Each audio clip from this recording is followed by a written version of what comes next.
بسم اللہ الرحمن الرحیم۔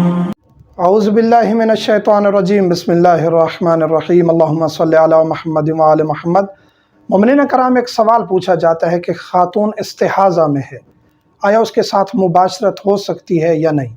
میاں بیوی ایک دوسرے کے لیے حلال ہیں، مباشرت کریں جس وقت چاہیں، لیکن کچھ اوقات ہیں جن میں مباشرت حرام ہے، وہ ہے حیض کی حالت میں، ماہواری کی حالت میں ہے خاتون تو اس کے ساتھ مباشرت حرام ہے۔ اسی طرح نفاس کی حالت میں، یعنی بچہ پیدا کر دیا اس نے، اس کے بعد وہ نفاس کی حالت میں چلی جاتی ہے، بلیڈنگ کے ایام میں، وہ بھی اس کے لیے جائز نہیں ہے کہ وہ مباشرت کریں نفاس کے دوران یا حیض کے دوران۔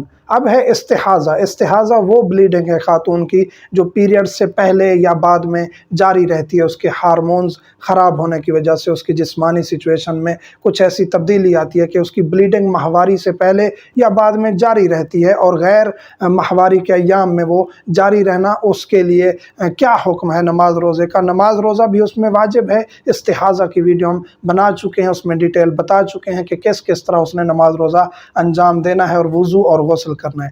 آیا اس دوران مباشرت جائز ہے؟ میاں بیوی اپنا رشتہ قائم کر سکتے ہیں؟ جی، استحاضہ کے دوران آپ کے لیے مباشرت جائز ہے، اور یہ امر نہ حرام ہے نہ مکروہ ہے۔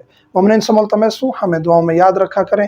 والحمدللہ رب العالمین۔